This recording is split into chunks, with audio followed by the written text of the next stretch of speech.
흔히 많은 분들이 라운드 숄더 해결을 위해 중하부 승모근 운동으로 Y레이즈나 T레이즈 형태로 운동을 많이 하시죠. 실제로 하부 승모근 부위에 손을 대보면 생각보다 근육이 잘 활성화되지 않고 오히려 상부와 목 주변이 더 많이 힘을 쓰고 있다는 것을 알 수 있는데요. 왜 운동이 잘 안 되는지, 올바른 방법은 어떤 것인지 알려드리겠습니다. 체크할 것이 많으니 주요 내용은 댓글에 정리해두도록 하겠습니다. 먼저 운동을 잘 하려면 견갑을 쓰는 근육의 특징을 한 가지 알아야 합니다. 보통 개별 근육의 기능에 대해 이야기하기 때문에 날개뼈를 모으면 중하부승모근이 쓰일 거라 생각하지만 꼭 그렇지 않습니다. 왜냐하면 견갑의 위치와 움직임은 여러 근육들의 협력으로 조절되기 때문인데요. 어떤 이유로 능형근 또는 견갑거근의 개입이 커진다면 견갑을 모으는 과정에 하방회전이 같이 일어나거나 익상 형태가 만들어지거나 으슥하기도 합니다. 그래서 동작 자체보다는 어떤 근육에 의해 동작이 만들어지는지 잘 확인하는 것이 중요합니다. 중하부승모근 운동이 잘 안 되는 또 한 가지 이유는 호흡입니다. 구분 등 거북목, 라운드 숄더 등 상체 정렬에 문제를 가진 많은 분들에게서 발견할 수 있는 공통점은 상부 흉곽호흡을 하고 있다는 것입니다. 제가 교정운동을 알려드릴 때 정상호흡이라고 하는 횡격막 호흡을 강조하죠. 상부 흉곽호흡은 횡격막이 거의 쓰이지 않아 복압이 충분히 만들어지지 않고 2차 호흡근이라고 하는 흉쇄유돌근, 사각근, 승모근, 흉근 등을 과하게 사용하게 됩니다. 주로 상체 정렬에 문제를 일으키는 근육들이죠. 이런 잘못된 호흡은 척추와 갈비뼈의 정렬에도 영향을 주게 되는데요. 일반적으로 갈비뼈의 안쪽 각도는 80도에서 90도 사이를 이룹니다. 상부 흉곽호흡 패턴이 있는 분들은 숨을 쉴 때 흉곽이 들리면서 흉요추부를 젖히게 되고 흉곽을 정상 각도보다 더 벌어지게 합니다. 또 흉요추부의 신전으로 인한 기립근의 활성화는 능형근이 더 활성화되게 영향을 주기도 합니다. 가끔 유튜브를 보면 여성분들을 대상으로 흉곽이 커 보인다고 흉곽호흡, 흉식호흡 연습을 강조하는 것을 볼 수 있는데요. 일시적으로 흉곽이 좁아 보일 수는 있지만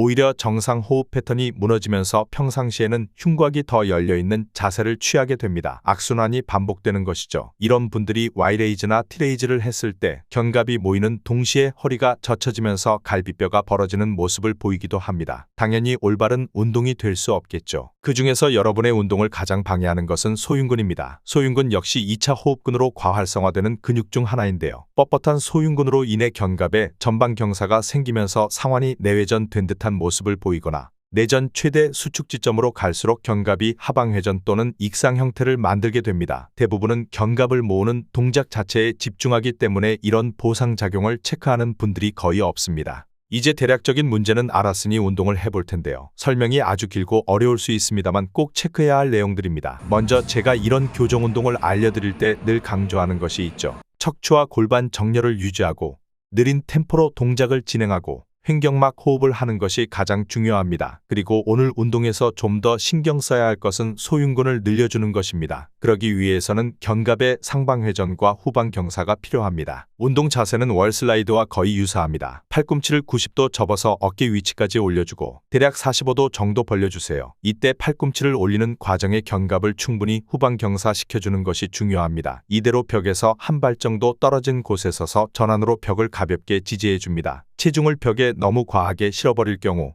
전거근이 약한 분들은 익상 형태가 만들어지기도 하니 가볍게 대준다 생각하시면 됩니다. 이제 팔을 벌려줄 텐데요. 한 번에 벌리는 것이 아니라 4초 뱉는 호흡의 견갑의 움직임을 인지하면서 조금씩 벌려줄 것입니다. 이때 주의할 것은 소흉근이 뻣뻣한 분들은 견갑은 앞쪽에 고정된 채 팔꿈치만 뒤로 빠지게 되면서 승모근이 아니라 후면 삼각근만 쓰일 수 있습니다. 팔을 벌리는 것은 견갑의 움직임을 유도하기 위한 장치일 뿐이니 견갑이 모이는지 팔꿈치만 뒤로 빠지고 있는지 잘 체크하세요. 이마를 벽에 대는 느낌으로 팔을 벌리면서 상체를 앞으로 천천히 기울여주세요. 익상 형태나 하방회전 없이 견갑을 잘 모았다면 갈비뼈 쪽에도 약간 힘이 느껴질 텐데요. 전거근이 견갑의 후방 경사를 유지하고 있기 때문입니다. 이 상태에서 바로 팔을 위로 뻗지 말고 코로 2초 들숨 4초 날숨에 횡격막 호흡을 30초에서 1분 정도 해주는 것이 좋습니다. 호흡만 똑바로 해줘도 뻣뻣한 근육들은 이완되고 잘 못 쓰던 근육들은 활성화됩니다. 이제 팔을 천천히 위로 뻗어줄 것입니다. 동작 초기에 신경 써야 할 것은 견갑거근에 의해 끌려가지 않게 전거근의 긴장을 유지해주는 것입니다. 뻣뻣한 견갑거근은 팔을 위로 뻗는 동안 고개를 젖히게 만들기도 하는데요. 동작 내내 턱을 가볍게 당겨 유지해주시면 견갑거근도 이완할 수 있고 거북목 예방에 중요한 심부 목굴곡근을 활성화시킬 수도 있습니다. 앞서 했던 것과 마찬가지로 길게 뱉는 호흡에 팔을 천천히 뻗어줄 것입니다. 팔을 뻗을 때 신경 써주면 좋은 것은 세 번째,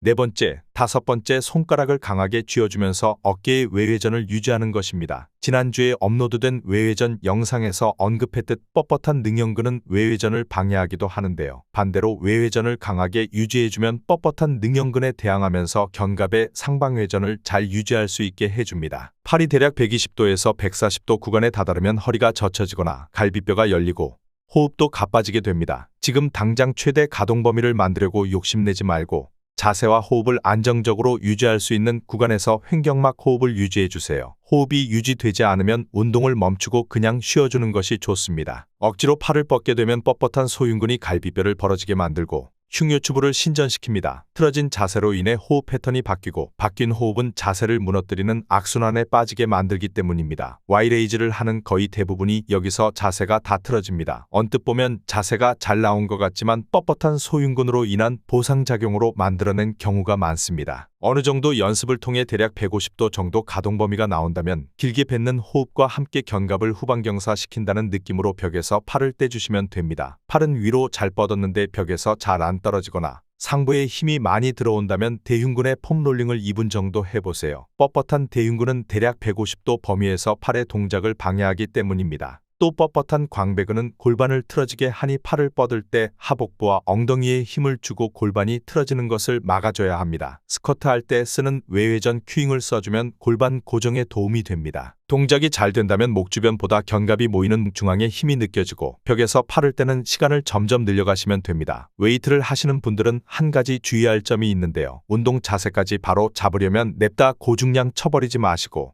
이름의 50% 정도의 저중량으로 고반복 운동을 먼저 진행해 주세요. 무거운 중량은 다시 평소에 쓰던 패턴으로 동작을 만들어버리기 때문입니다. 여러분이 알고 계시는 것 이상으로 디테일한 체크사항들이 많죠. 보상작용 없이 동작을 잘하기까지 개인에 따라 한 달 이상의 시간이 필요하기도 합니다. 이런 운동은 하루의 강도 높게 하는 것보다 매일 조금씩 꾸준히 할 수 있도록 빈도를 늘리는 것이 좋습니다. 궁금한 점은 댓글에 남겨주세요. 자세의 모든 것 파워러테스였습니다.